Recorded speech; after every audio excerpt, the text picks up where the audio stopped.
வணக்கம். 7ஆம் வகுப்பு கணிதம் அல்ஜிப்ரா, அதாவது 3rd சாப்டரில் 2nd டேர்ம் புக்கில் அல்ஜிப்ரா பக்கம் எண் 56 அடுக்கு எண்களில் உள்ள 1ஆம் இலக்கத்தை கண்டுபிடிக்கிறது. அடுக்கு எண்களில் உள்ள 1ஆம் இலக்கத்தை கண்டுபிடிக்கிறது. இந்த ட்ரிக்கை நீங்கள் தெரிஞ்சுக்கிட்டிங்கன்னா 8ஆம் வகுப்பில் வர்ற என்எம்எம்எஸ் தேர்வு, அதாவது போட்டித் தேர்வு எதாக இருந்தாலும் 9ஆம் வகுப்பில் வர்ற போட்டித் தேர்வு, அதுக்கடுத்தது நீங்கள் டிஎன்பிஎஸ்சி எக்ஸாம்லேயும் வர்ற போட்டித் தேர்வெல்லாம் ஈஸியாக ஃபேஸ் பண்ணலாம். இப்போ பாருங்கள், ஒரு எண் கொடுத்துருக்காங்க, அதுக்கு அடுக்கு கொடுத்துருக்காங்க. இந்த மாதிரி ஒரு எண் அதற்கு அடுக்கு, ஒரு எண் இதற்கு அடுக்கு. இதில் 1ஆம் இலக்க எண் என்னன்னு கேட்குறாங்க. இப்போ 230க்கு 1ஆம் இலக்க எண் 0ன்னு சொல்கிறோம். 181 1ஆம் இலக்க எண், அதாவது 181 சொல்லிவிட்டு நம்ம 47 முறை போட்டு பார்த்து பெருக்கி பார்த்தா அந்த 1ஆம் இலக்க எண் 1ல் தான் முடியும். இதே போல் 55 அடுக்கு 4 அப்படின்னு இருக்கும் பொழுது இந்த 55 4 முறை 55 பெருக்கல் 55 பெருக்கல் 55ன்னு 4 முறை பெருக்கினா நம்மளுக்கு 1ஆம் இலக்க எண் 5ல் முடியும். அதே போல் 56 20 முறை பெருக்கினா 60. 9 29 தடவை பெருக்கினா, அதாவது 9 × 9 × 9 29 முறை 9ல் தான் முடியும். 4 என்பது 4 ஸ்கொயர்டு என்பது 6ல் முடியும். இதை எப்படி சொல்கிறோம் அப்படின்னு பார்க்கும்பொழுது, எந்த எண்ணாக இருந்தாலும் 0ல் முடிகிற எண்ணாக இருந்தால் அது எந்த அடுக்காக இருந்தாலும் பார்க்க வேணாம். நீங்கள் டக்குன்னு 1ஆம் இலக்க எண் 0 தான் போடணும். அதே போல் 1ல் ஒரு எண் முடியுது அப்படின்னா நீங்கள் அடுக்க கவனிக்க தேவையில்லை. அந்த எண் 1ல் தான் முடியும். அதாவது 1ஆம் இலக்க எண் 1ஆக தான் இருக்கும். அதே போல் 5ல் உள்ள எண் 5ல் இருக்கும். 1ஆம் இலக்க எண் தான் இப்போ பற்றி பேசுகிறோம். 6ல் முடிகிற எண் 6. அப்போ 0 1 இப்படி ஈஸியாக நினப்பு வச்சிங்க. 0 1 5 6 இந்த எண்கள் எதில் முடியுதோ அதே என்ன செய்யும், 1ஆம் இலக்க எண்ணாக வரும்.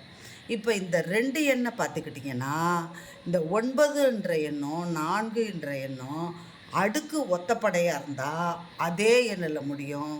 அடுக்கு ரெட்டப்படையாக இருந்தால் 6ஆக முடியும். 4ன்னா 6, 9 ரெட்டப்படையாக, அதாவது 9 அடுக்கு ரெட்டப்படையாக இருந்தால் 1ல் முடியும்.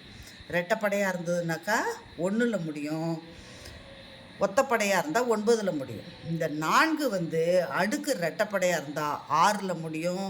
அடுக்கு ஒத்தப்படையாக இருந்தாக்கா 4ல் முடியும். இப்போ இந்த 2 எண்களுக்கு தான் மாற்றி மாற்றி வரும்.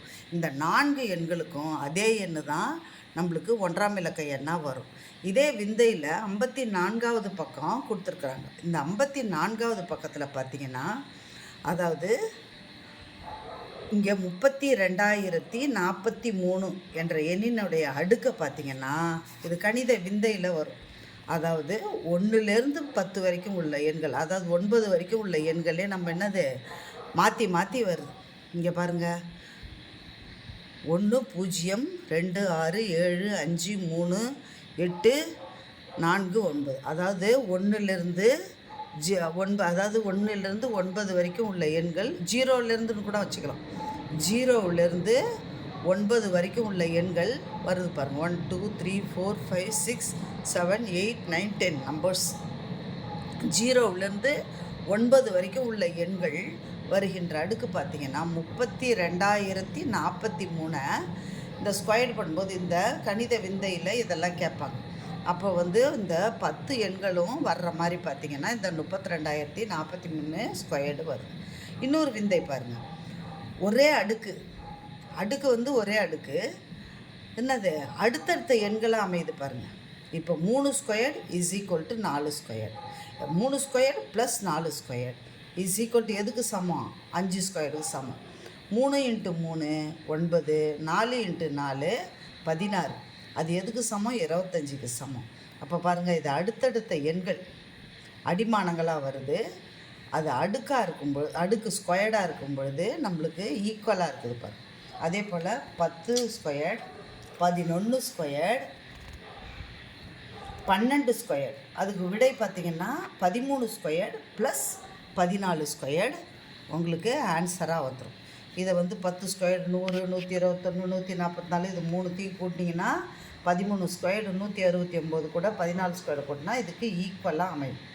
அதே போல் கணித விந்தைகள் நிறையா இருக்குது. இந்த விந்தைகள்லாம் படிச்சுக்கும்போது உங்களுக்கு இந்த போட்டித் தேர்வுகளுக்கு நல்ல யூஸாக இருக்கும். இப்போ பாருங்கள், இந்த 9 அடுக்கு ஒத்தப்படையில் இருந்ததுன்னா, ஒத்தப்படையில் இருந்தால் அதே நம்பர் வரும். 4 ஒத்தப்படையில் அடுக்கு இருந்தால், அதாவது இங்கே பாருங்கள், 4 அடுக்கு 3ன்னு இருந்தால் = 4 × 4 × 4. அப்போ நன்னாங்கு 16, 16 64. அப்போ அடுக்கு ஒத்தப்படையாக இருக்கும் பொழுது இங்கே 4ன்னு சொன்னேன் இல்லையா, அப்போ இந்த 4ல் முடியும். அடுக்கு ரெட்டப்படையாக இருக்கும் பொழுது 6ல் முடியும். 4² 4 × 4 16. இப்போ இதெல்லாம் நீங்கள் படித்து வச்சுக்கிட்டிங்கன்னா போட்டித் தேர்வுகளுக்கு மிக அருமையாக நம்ம ஆன்சர் பண்ணலாம்.